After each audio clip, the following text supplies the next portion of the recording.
here tonight. Hey, welcome, folks. This is House Corrections and Institutions Committee. It is Tuesday, April 28th, and we're continuing our afternoon meeting. We have with us some folks who have some lived experiences.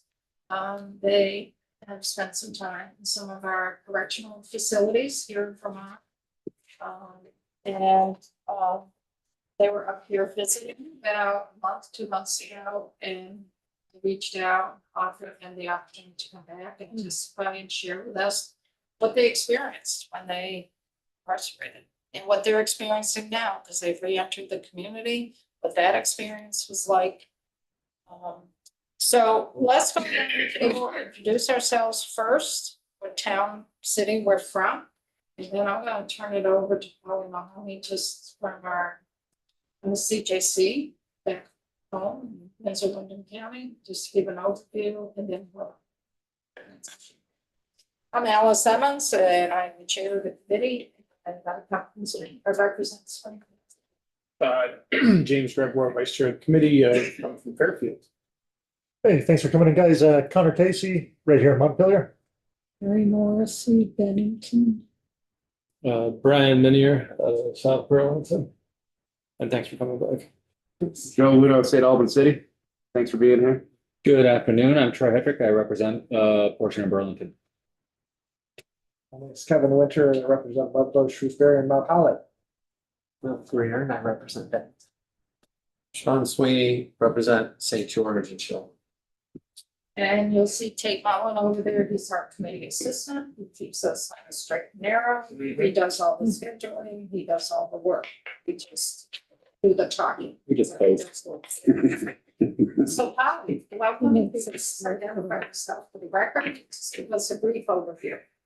So I'm Polly Mahoney from the Greater Falls Community Justice Center, and we have a center in Springfield as well as a center in Bells Falls. And my main job is as reentry coordinator. And so I work with people coming out of incarceration, and we offer two main programs. One is COSA, Circle Support and Accountability. Another is navigation, just meeting people where they're at, helping them with whatever they need. Ed started as a navigation client.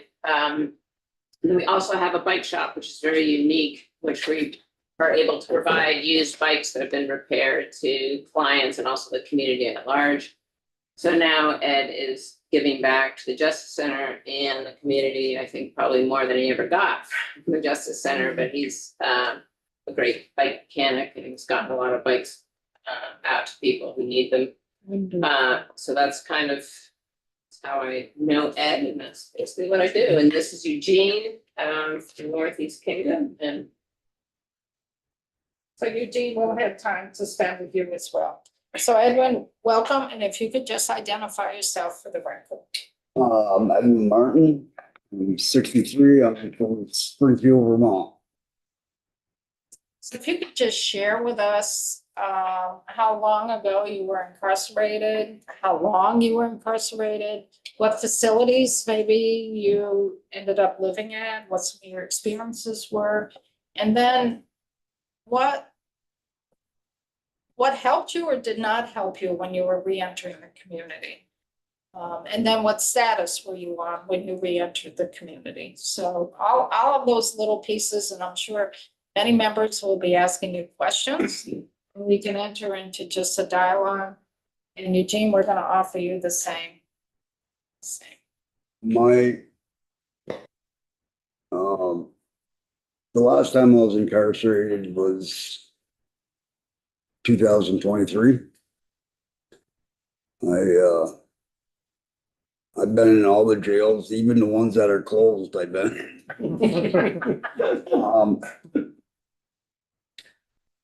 The last one I was in was Springfield. And I got released because I wanted to switch from St. Albans to here. So the only way I could do it was go to rehab.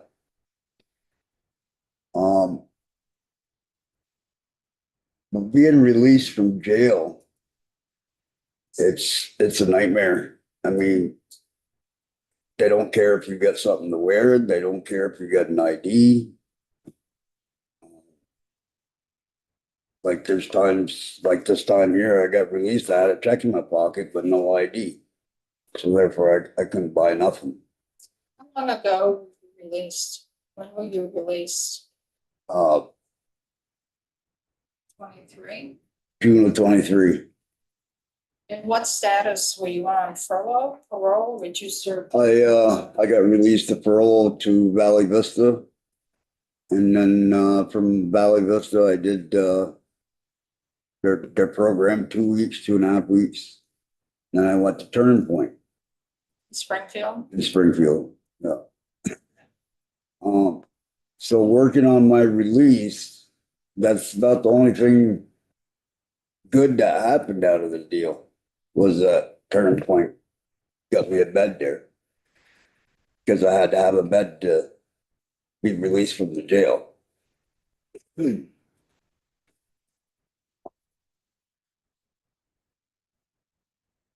Yeah, so I had no ID, no nothing. So we do offer IDs, and I wonder in your case if some of the paperwork had changed or lost, because we do have non-driver IDs. You were sentenced, so somehow the paperwork didn't get through. Well, a lot of the caseworkers will tell you that you have to be in a certain period of time. 6 months. And I was just barely in 6 months. So what else besides an ID would have been a stumbling block? I think having some resources like maybe food stamps. I know they have applications for them, but it's getting them to do it. The day I left was the day that I did my application for food stamps. So that was working with your caseworker? Yes.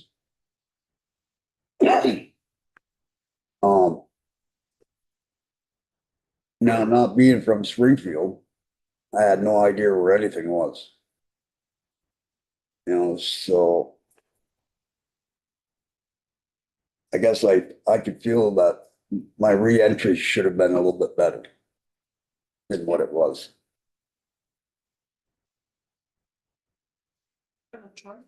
So you released to Turning Point, No, I was released to Valley Vista. Valley Vista, and you were there for a couple of weeks? Yeah. And then Turning?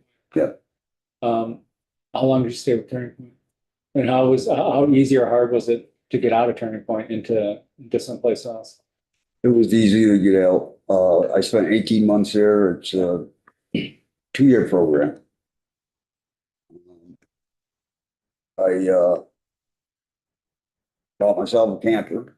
Okay. And I had a lot that I house was on at one given point in time. So I had water and electricity, but my PO didn't want me staying in it over the winter time, so they put me into a DLC apartment, I guess it is. Yeah, Springfield Supportive Housing. It's through supportive housing. Yeah. And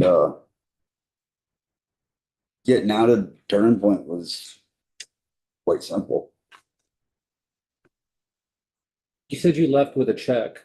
How much money did you leave corrections with? When I left in jail, it was only like $120. That's from what you were paid for working inside? Yeah. How much of that did you save and how much of that did you spend as you worked? I know what you all get paid. Right. I'm pretty opposed to what you all get paid. I'm getting at how easy or hard was it for you to save a little something upon your release versus spending money to make life a little more bearable while you were there? It wasn't that hard for me because I didn't need that much. Okay, all right. So most of what you made, you saved? Yeah. And it was a total, little over $100. Yes. How long did that last you when you got on? When I got out, Yeah. lasted me probably a couple of days, because once I got out, and went to Turn Point, I went Boston Falls. Okay. I had absolutely nothing. So when you came in, how long were you incarcerated? That time, 6 months. So when you came in, what happened to your property? Because you came in with clothes, you came in with something. Well, What happened? I came in weighing at like 150 pounds. I went out weighing 210. Nothing fit. But did you get all your possessions back? Yeah.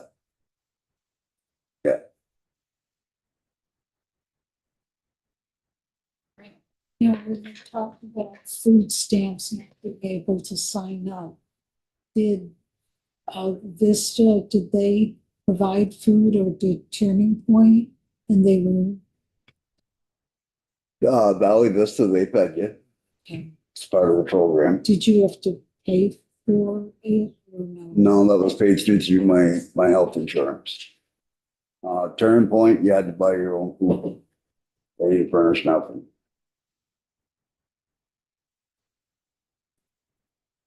Well, just going from what you were saying to Mary, the health insurance part, you know, was there any medication that you had to leave with? How was it getting, you know, any kind of healthcare taken care of? Like, how was that part? I was on Suboxone Yeah. when I left the jail. When I got to Valley Vista, they supplied it. Yep. And when I got out, I had to get myself a primary care doctor. And then I had to set up with Geneva, which is who I go through right now. I had to set up with them in order to continue on it. Is there help with that kind of stuff? Or is it like, here's a sheet of numbers? You know, what does that look like?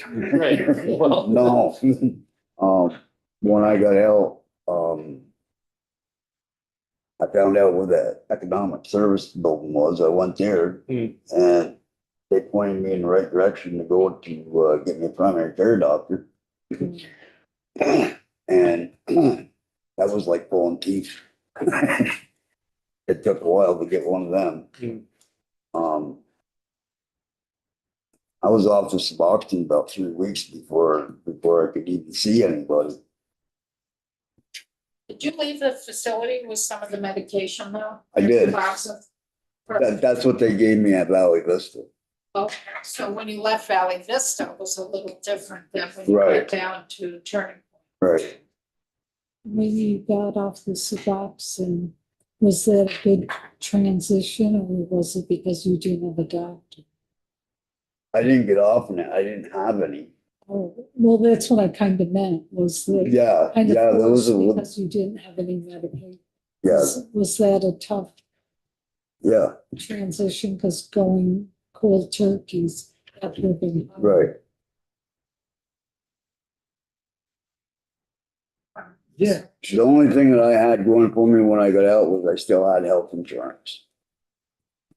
And did they help you sign up before you came out? It never got canceled. You were on Medicaid? Yeah. Got canceled. I fell through the cracks. good thing I did some stuff. Good thing for you. Yeah, good thing for me. Yeah, sure. Wondering like how hard it is to stay clean when you're incarcerated and whether that varies from facility. Specifically, I'm wondering like how if you want to get something like illicit drugs, Right. can you get it? And what does it take to get it? How accessible is it? You can get it. It takes money. Yeah, Let's say something besides money. Yeah, and that's something I didn't have, right. you know? But it is possible to get. That's all the facilities you were in? And that would be inmate to inmate. Yeah, some were harder than others. You know, it depends on what facility you're in. From my experience, I think Newport's the hardest. The hardest in what way? To get anything. whether you're trying to buy tobacco or you're trying to buy drugs. Newport is the hardest jail to get anything from. And why do you think that is? Security or on site?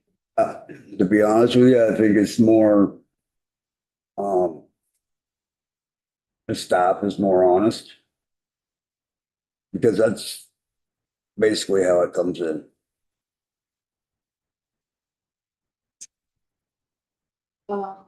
Does it come in through visitors as well? Depends on, I don't think, I wasn't the type that got visits when I was in jail. But I want to say they all got plexiglass now. So it's very, very hard to get it to visit.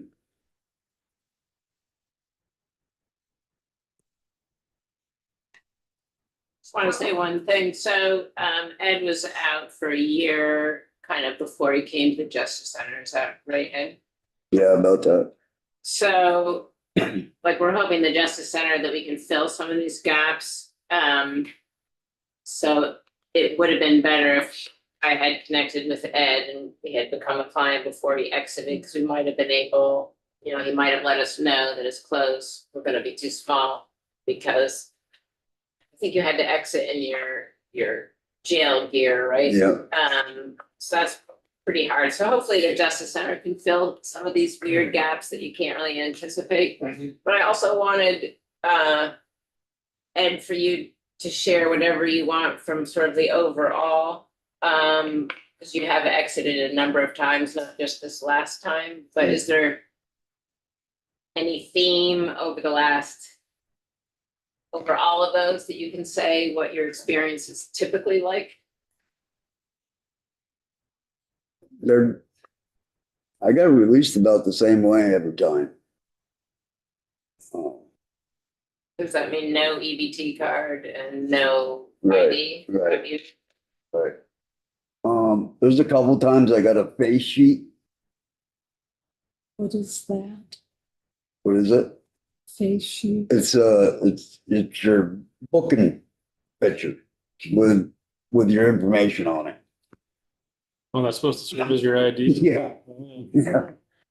Yes, there was a mix-up for your ID. I looked into this when you mentioned it. And there was a mix-up where you had an ID in 22 during your initial release, 22. Your subsequent release, even though the ID was requested in the offender management system, the office that was responsible for processing that ID document never received that notification. And that came to highlight after the fact, and DOC's corrected that problem. But you did have an ID issued to you in 22 during your initial release. So when you were released in 23, that notification went through the offender management system, but it never got processed. That's it. So it was, because we've done a lot of work in this committee for ID, Yeah. non-driver ID. Now we've even expanded it. Yeah, based on what happened. So that's what happened to your initial ID. Just to clarify. And it was on DOC, the information didn't get through in their management system. Yeah. Ed, do you mind asking, or I don't think you've told us, how many times were you actually incarcerated? Do you mind telling me for what? DWI. DWI. All my crimes are DWI. Okay. And can you think of anything that, looking back, could have helped you avoid the repeated? Issue. Yeah. What would have helped you stop doing that? I didn't have the support I have now. I've been sober for 19 years right now. But I didn't have the support that I have now. And I think it did me really great justice for relocating. I'm not saying that I would have drank, but the possibility was definitely a lot higher than what I have right now. You know what I mean? I think I got some great support out there right now, best I've ever had. Family, friends, organization, what kind of support do you have? I don't have no family, but they're all gone. Okay. I got the Justice Center, I got Turning Point. I do go to church. I got my bike shop. You got a community around you that's Yeah. encouraging you and keeping you accountable, or And I'm in a town that don't have no bars. That could help. Or someone, it's It's hard to always get to. Yeah, they might have one or two, but They're hard to get to. they're not like Burleson, you know? not good bars? No. This is Springfield? This is Springfield, Yeah. yeah. The heck kind of town are you from, Chair? Grow up. Swan. There you go. It's our neck of the woods. That's your neck of the woods. We're in Swan. They're on Pine Street, Okay. 49 Pine Street. And if I may, just tell me it's none of your business. That'll be a fine answer, but you said that you were getting Suboxone. So to me, it's more than alcohol. You were taking other drugs? Well, I got on methadone. I got cancer. I got lymphoma. They put me on methadone for the pain. And methadone started deteriorating my bones and weight loss and all kinds of side effects. So they ended up putting me on Suboxone. That was the reason behind that. Thank you. I'm not a drug user. Thank you for clarifying that. So when were you diagnosed? While you were incarcerated or at community? No, I was living in Brattleboro in 2009. I was diagnosed with lymphoma. And I had my first surgery in jail. I ended up going 5 times for surgery and chemo and radiation. Dartmouth? Yeah. My last surgery was 2015. So far, it hasn't came back. It's got. So when you came out, when you were diagnosed, were you incarcerated when you were diagnosed? No, So you did have a primary care provider at some point. yeah. And then through your incarceration timeframe, you ended up losing contact with your primary care provider. No, because Springfield's got a good health center. They got a good infirmary. In Doctor, the facility. yeah. Yeah. Dr. Littman, the facility doctor, he stayed right on top of me. I was going out at least once a week. Constantly. For treatment. Yeah. So when you re-entered, you were released in 23. You said that you didn't have a primary care provider in the community at that point. Right. I had my specialties. You know, like my cancer doctor, my heart doctor. But I didn't have a regular primary doctor. And how old were you when you first went in? As you shared with me, you're 63, I think it's Yeah, right after I graduated, I was 18. 18. So from 18 until 63, you've been struggling with Yeah, alcohol. yeah. And I've been balancing in and out. So right now, I got a life sentence for DWI ritual. Yeah, At 18, did you have some kind of a job or family or anything? I got a career as a diesel mechanic fabricator. I got, I don't know, 20 years in it at Vermont Mac and Wilson. And got some college under my belt. My life wasn't totally wasted. Well, no, you had a reasonable start out of high school. Yeah, Diesel mechanics can make a lot of money, actually, yeah. a lot of them. So you've been incarcerated off and on since you were 18. Yep. You've seen a lot of changes. I mean, this would be in Vermont. Yeah, So you've seen a lot of changes in our facilities. What really comes to mind in terms of changes that you have seen, both good and bad? And you've also been out, I would assume you've also been out on furlough. Yeah. And I'm not sure, maybe parole as well, so what? I'm on parole now. You're on parole now, and there must have been violations of conditions of release, but for all that time you've been in and out of the facilities over that period of many years, what strikes you that has changed, good or bad, in our facilities? What's changed? Me.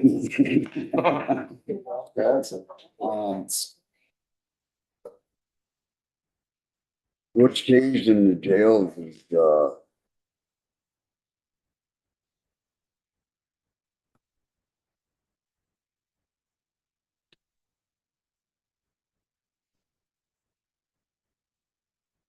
I don't know, the dirty.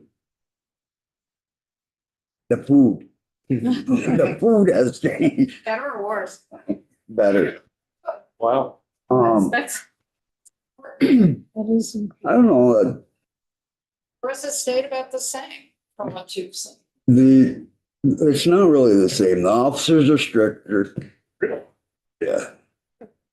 Oh yeah, back in the days, Woodstock jail, I used to get bottles of liquor into the mop bucket. You can't do that no more. I can see that.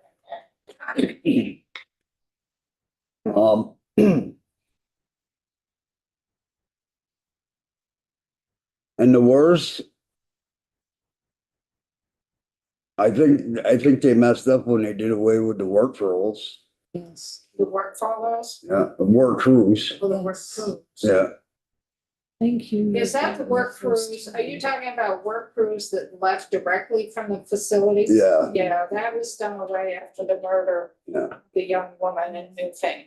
I was the first one to go out on a work crew in 1980. Yeah. With Chris Owens, the old St. Johnsbury jail. And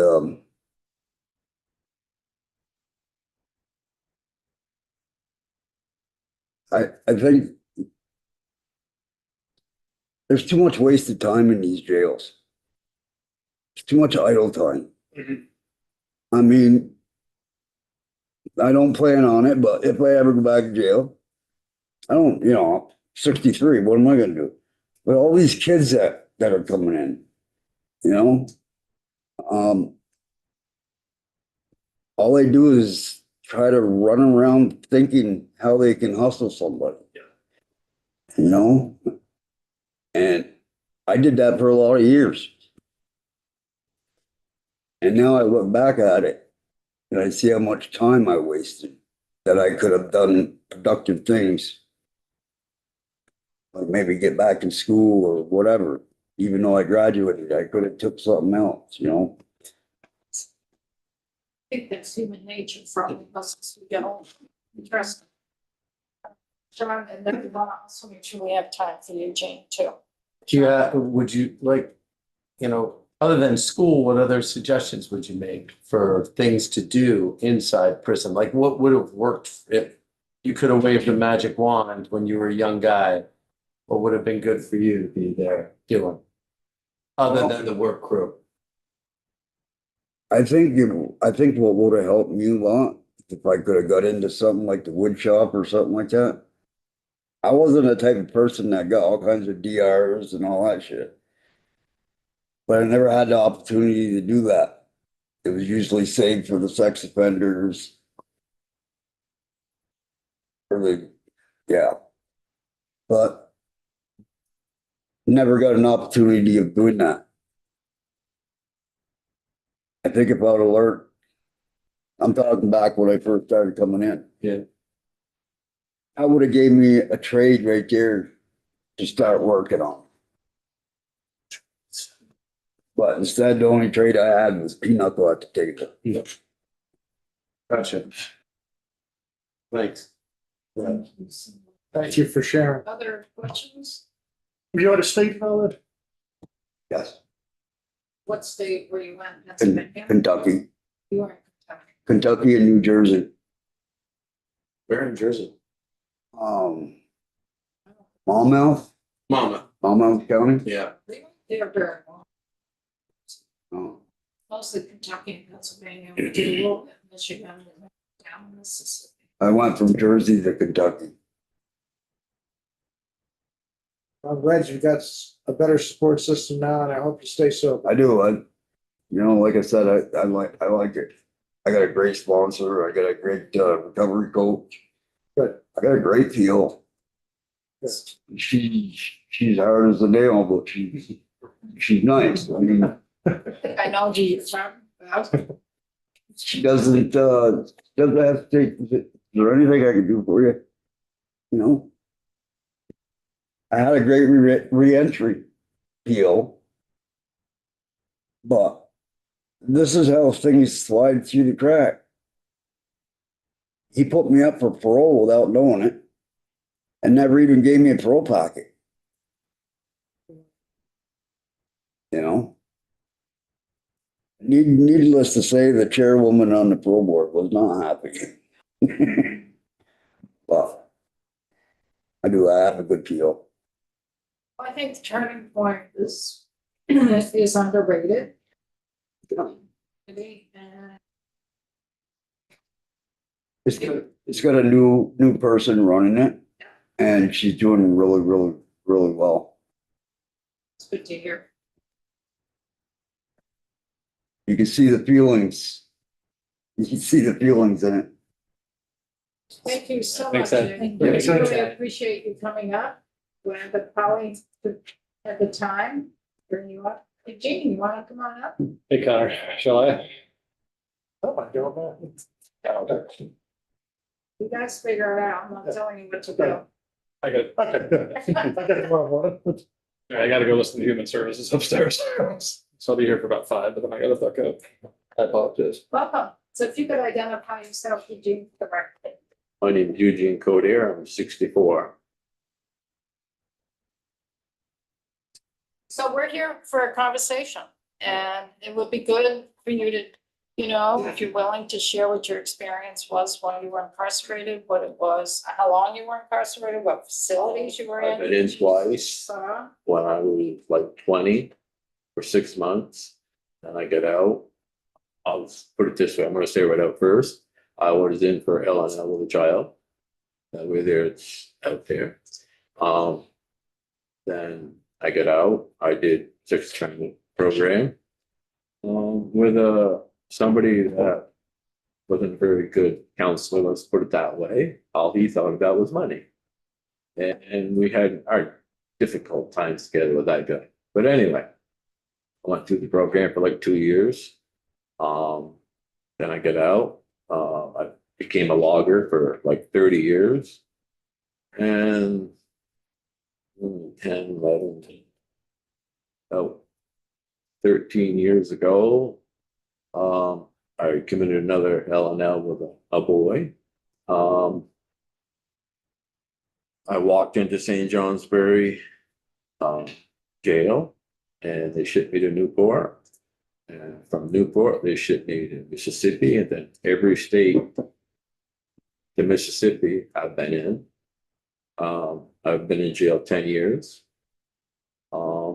I've been out for 16 months. I got a great job in Newport at Eastside Restaurant. Very good bosses. They're very good support. I mean, they're always asking me questions, how they can help, all different kinds of things. Now, getting back out of prison. Okay. I had a caseworker that wasn't worth 2 cents. So what facility were you in? You were re-entering. I was in Newport. You were in Newport. So you had been out of state prior to that? Yeah, I was out of state for 9. No, I was out of state for about 7.5 years, because then I went to St. Albans for the sixth finger program there. Yeah. And then they shipped me to Newport to get out. Yeah, okay, so you came back into the Vermont system, what, about a year before your release date? No, because I was 20 months, 22 months in St. Albans. It's almost 2 years. Yeah, and then I was like 3 months in Newport, then I got out.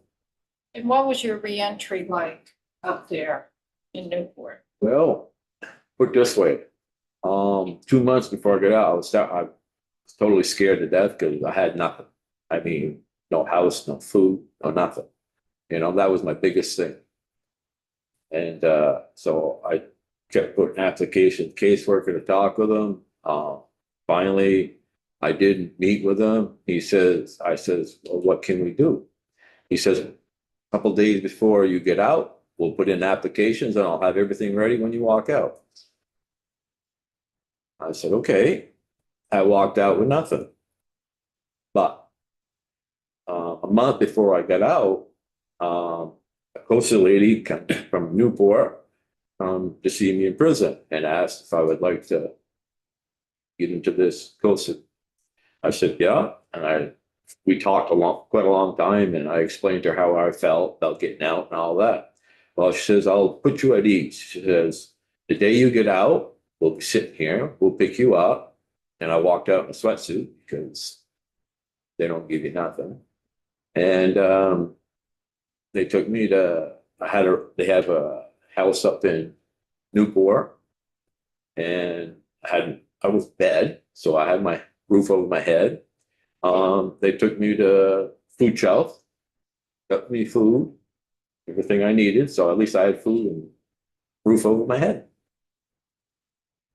But like I said, I had nothing when I came out. Had a good PO, helped me get my identification, my insurance card, all that stuff. And Coastal got me everything else I needed. I went weeks without no medications because, like I said, the facility doesn't do nothing. What did you have for medication? Was it? Well, I have a prostate that really bad. Right, so you have medical, did they give you a prescription for all the meds or any? What they did was they gave me enough for like a week. Well, what my cards, the cards I had while I was in there, they were like a week and a half left on them. And they gave me those, so I had enough to get me through. But it took me a month to get into primary care. And you were released 16 months ago? 16 months ago, yeah.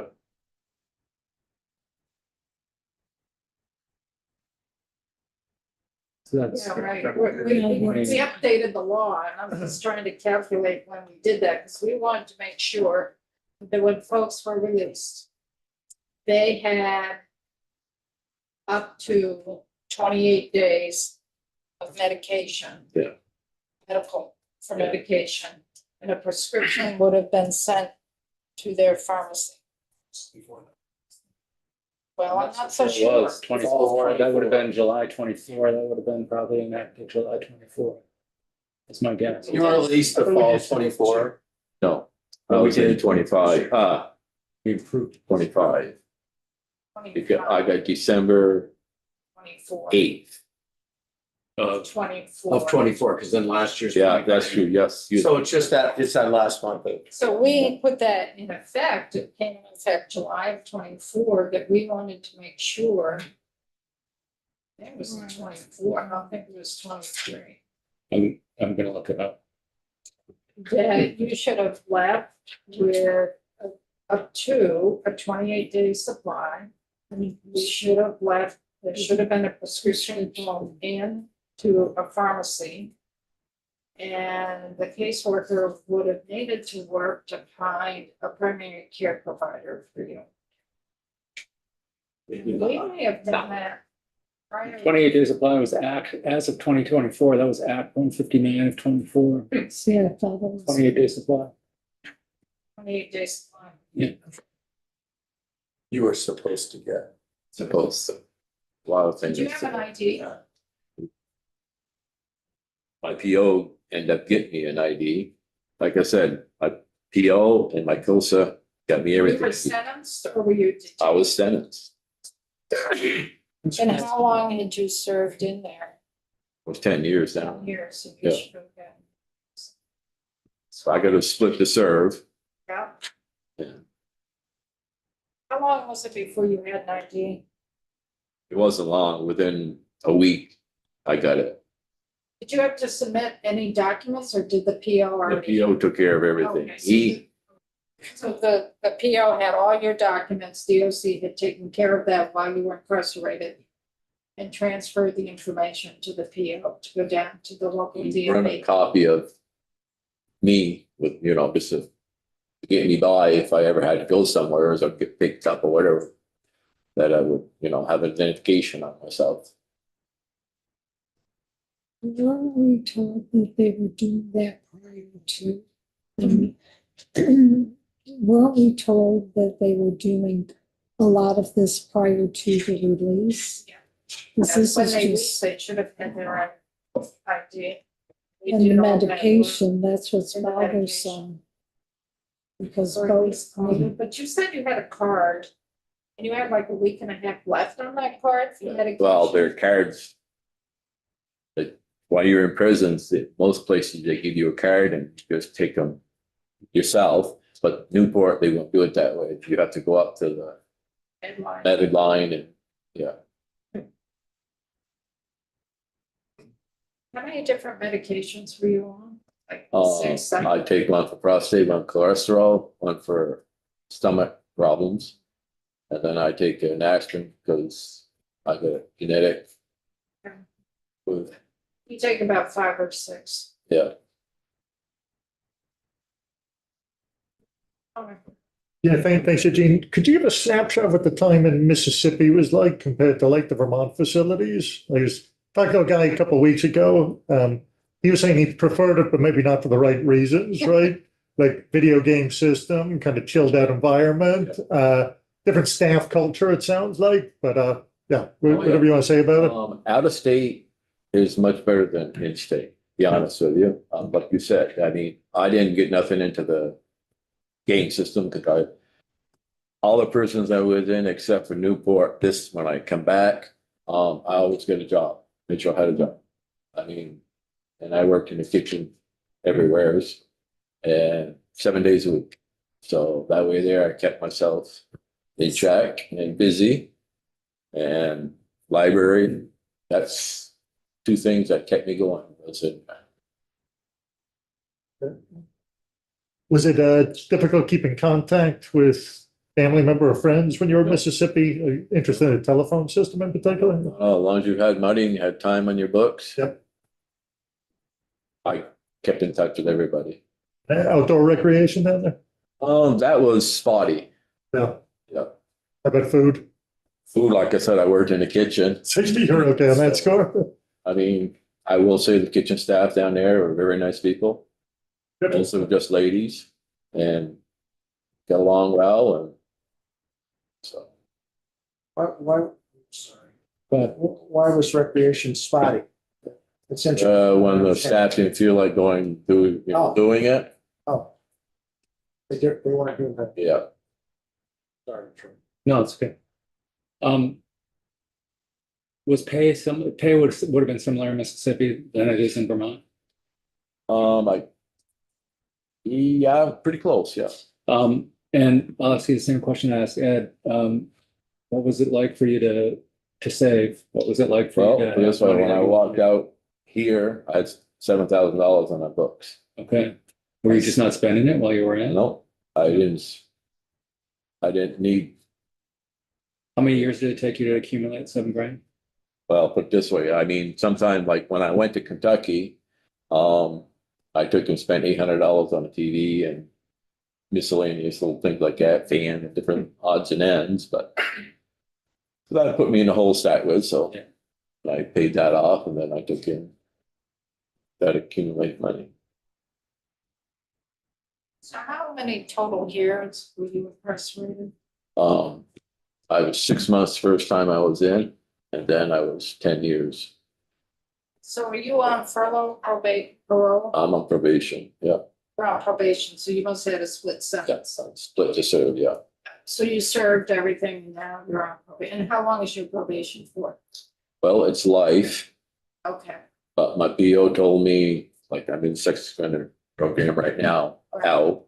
Told me, he says, when you complete that, he says 3, 4, 5 years down the road, we're comfortable with everything, then we'll go from there. And you're on the sex offender registry.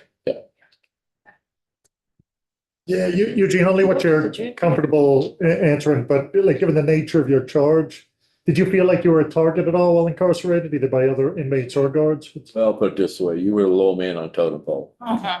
I mean, even like we had guys in there kill their babies, beat them to, to death, and they put you down. A couple of times I turned around to them gentlemen and I says, what's the difference? I know I'm a bad person, but I'm trying to work through it. And then again, if you don't mind me asking, it's just like, how are you working through that? Are you seeing a therapist, or are you getting help with that, or? Right now, like I said, I got such a big support crew. I went through my 1 year COSA. My COSA group, didn't really want to stop. We were, we got to know each other real well. So on the side now, once a month, we still get together and keep in touch, and they're there to I got their phone numbers. I can call at any minute, talk. I got a lot of friends like that. Like I said, my 2 bosses right now, like I said, right out of the blue, they'll ask me questions, how I'm doing, and I mean, what am I thinking, so. So you got a lot of support. Yeah.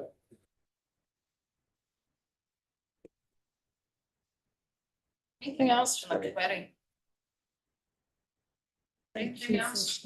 Appreciate your You want to candor. share? Like I said, the only thing I am gonna say, getting out is not easy. No, it's not. We've tried to make it easier. We've tried to make it more seamless. It seems like everybody's still falling through the cracks. I didn't quite catch what you said, Eugene, when you said, did you say it was easier working out of state, like you got more jobs? Oh, yeah, because the only place like Newport here won't even give me a job. When I come here. Is it just because their jobs aren't available, or why, do you know why that's different? Because I Oh. think, did you experience that same Yeah. thing where, because a lot of people have said it's working out of state and it's harder to work in state, but I don't know why. When I took in, come back, Like Springfield, that's all they got is station. In Kentucky had the trained dogs, was that Kentucky?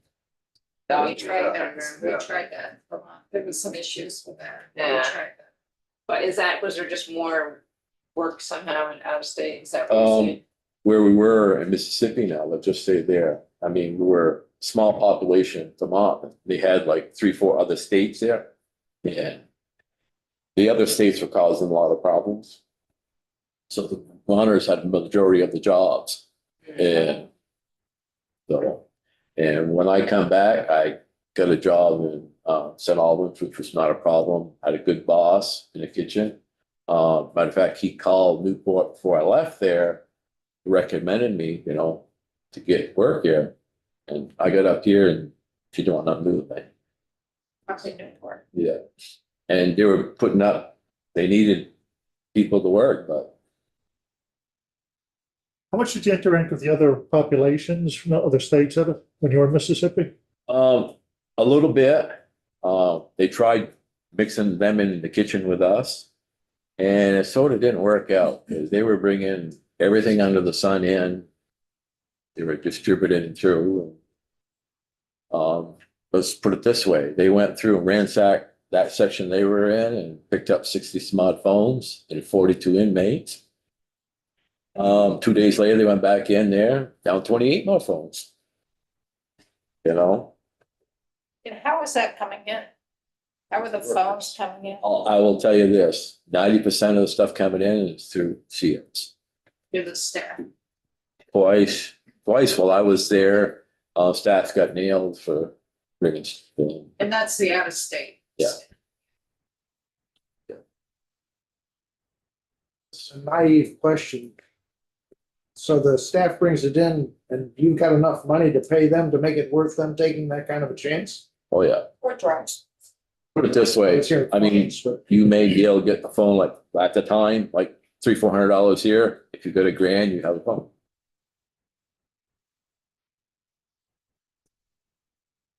See, we don't need telecommunications in this house. That's why we need that's why we need telecommunications. That's Vermonters. Get rid of some of We just the- got- Vermonters doing that as, were Vermonters doing that as well, or was that more folks incarcerated from other states in their own units?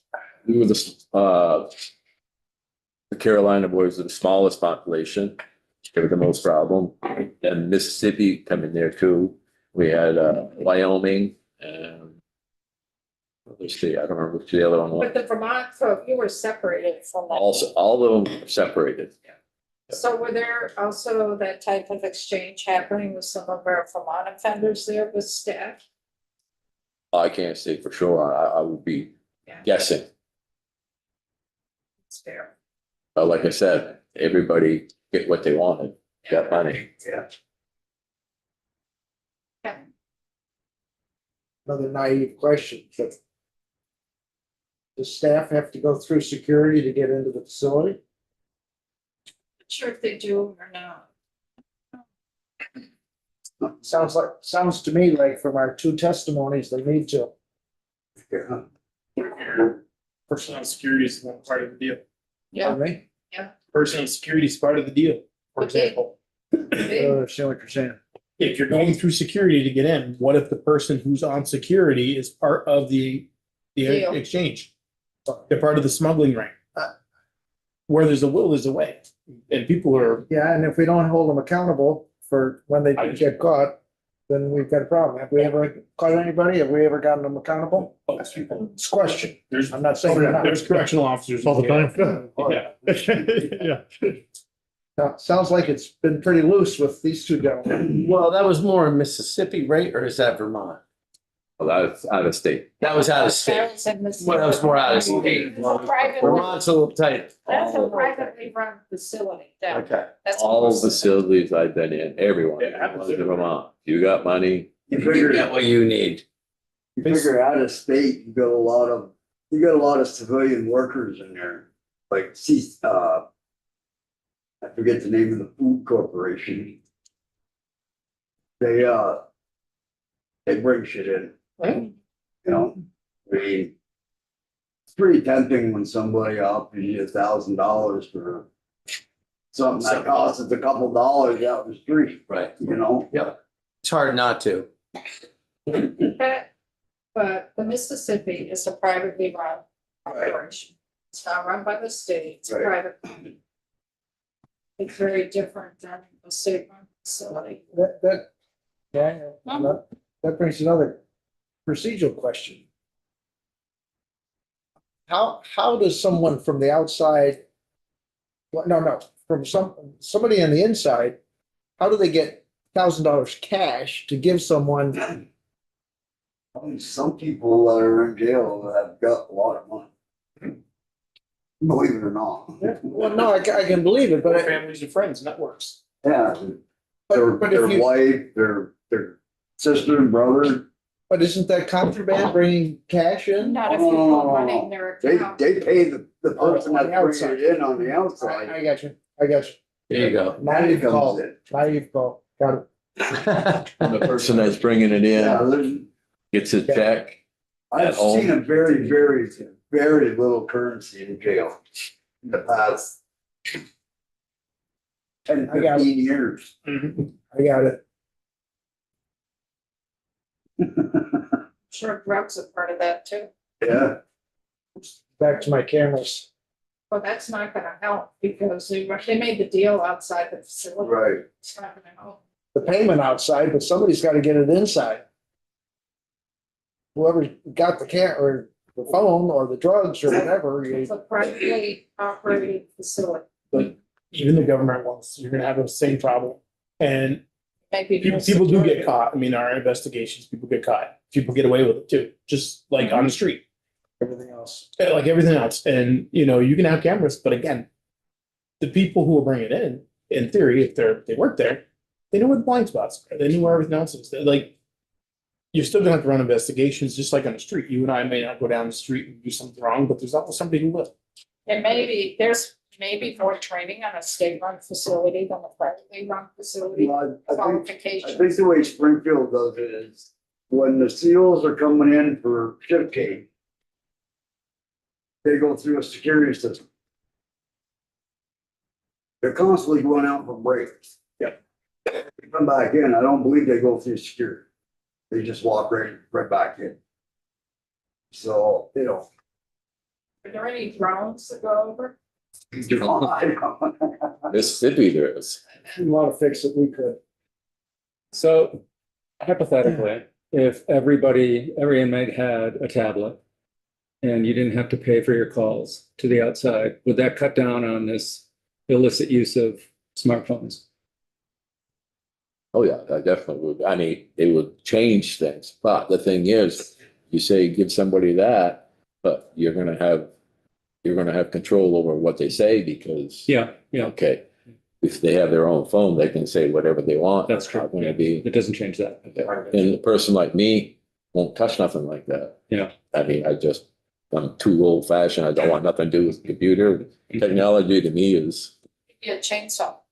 Yeah. hey, yeah, oh. Yeah, Yes. Very helpful. Yeah, I Yeah, want to thanks. thank both of you and Holly as well, so I'm calling it Holly. I want to thank you all for coming up and for coming down. Really appreciate it. It's really good sometimes for us. You know, we live in this little room during the winter. We're back home on the weekends, Mondays, and then we come back up here on Tuesdays. We get a little isolated sometimes and have our own views of how it's operating or not operating. So it's really good to hear from folks who've actually gone through it and are still going through it. I mean, you're still under supervision. Right. You're on probation, you're on parole. You have conditions to your probation, you have conditions to your parole. yep. Connected to our field offices. You know, like I said, I've got a feel that's right to the grind. And I like that. Yeah. I really do, because I don't feel like she's giving me enough rope to hang myself. Mhm.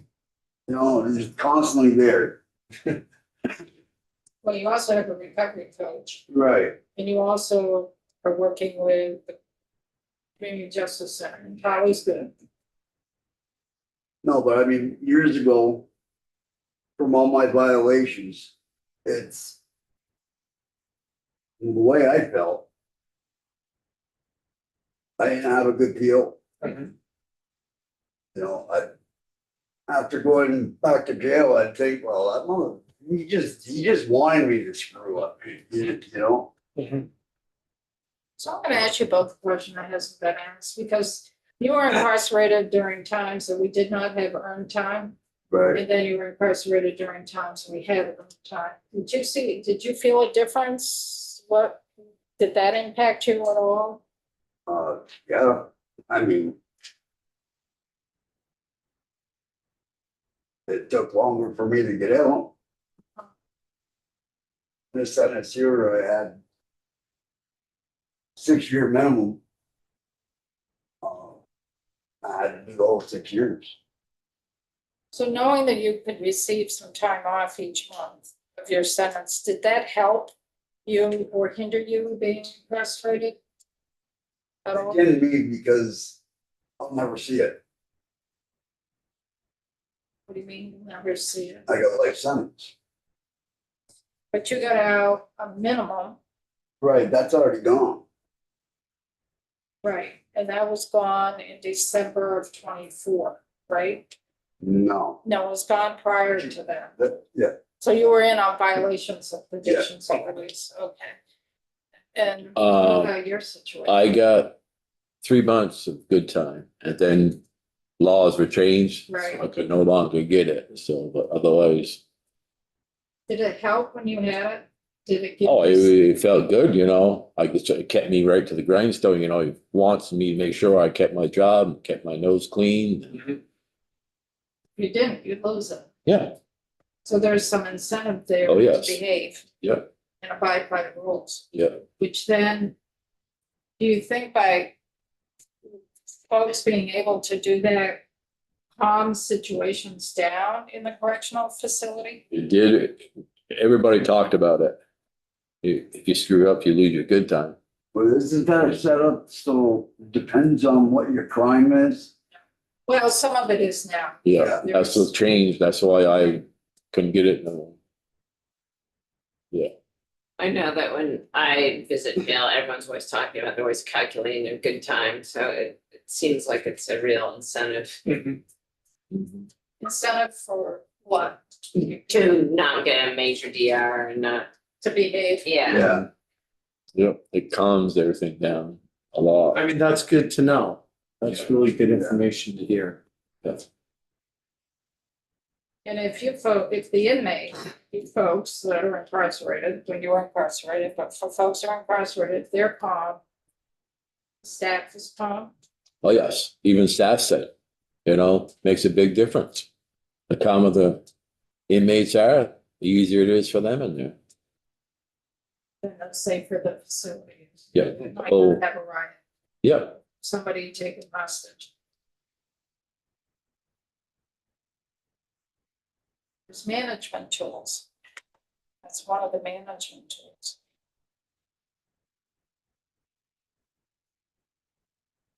I just had a question.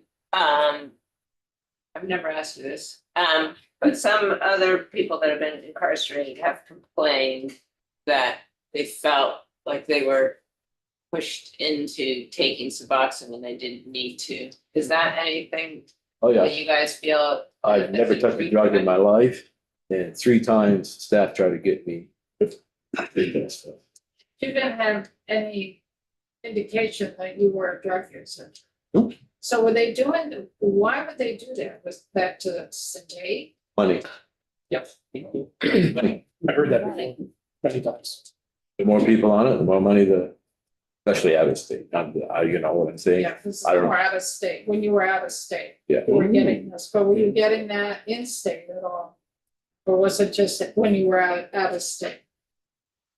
I've heard it from people that were in state, but again, I've never seen or heard of staff pushing it on you in state.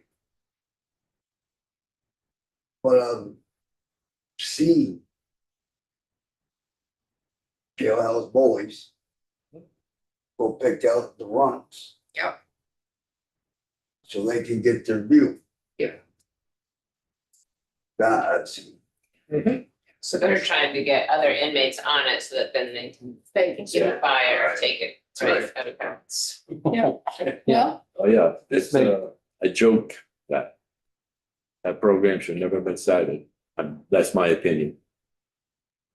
But you were experiencing that with money down in Mississippi? Yeah, I mean, it was, yeah. Well, I'm just curious, I have my timelines off, but there have been multiple medical providers within the facilities. Do you feel like the doctors and the people providing the healthcare in the facilities are encouraging the use of dupe and things like that? I dealt with Dr. Miller, Dr. Littman for decades. And Littman, I think, still has a private practice outside, but Miller doesn't. Miller's got a nickname, Dr. Pill. You go in there and tell them what you want to hear, and I mean, I was never asked any questions. When I went in, I said, I want to get on view. Yeah, okay, we'll start you off with this milligram. And then you can work yourself up. Within a few months. And that's it. So that would be a real question for the medical provider for that, because we're, by law, it's very, very strict. Yeah. And there is medical evaluation, it has to be medically necessary, and it's by a medical professional doing the screening and assessment. It's not based on someone just saying they want it. So that's where I wonder how it's getting implemented out in the field, because that's not what's, by law, it's very structured. Which is what's concerned. We also have testimony from Dr. Uliberry that said they have no way of telling who's eligible or not. That's what he said, right in his run. But they're supposed to do a medical assessment. It needs to be, and there's a term, there's a definition in terms of medically necessary. So that's what makes you wonder what's breaking down in terms of the implementation. It's all done in the medical world, and it's supposed to be done the same as it's done on the outside. There's a breakdown somewhere in there. Then I want to say now, I want to praise COSA and all them groups, because if they weren't there, I don't know what would happen. So, Your community justice centers. yeah, it's totally. It's like I said, DOC is 0 on a scale. I mean, Once you're out. yeah, you're out the door, you're just for them. That's been an issue that we've really grappled with, because DOC, what's happening, a lot of our community providers, and I'm not saying CJCs, I think CJCs are filling the hole, but a lot of our community providers are not coming up to the plate to really help folks that are reentering corrections. Everybody assumes that corrections is gonna take care of it. Corrections is not designed for that. Mhm. Corrections is not designed for security, and it's designed to monitor folks who are out in the community, such as yourselves. And you're saying your PO really works with you directly, as your PO Yep. does. That's what they're designed. And our community partners, it could be housing, could be education, could be mental health treatment, could be the medical. They're not coming up to the plate. I mean, my POs even asked me, things that I've never heard a PO ask me.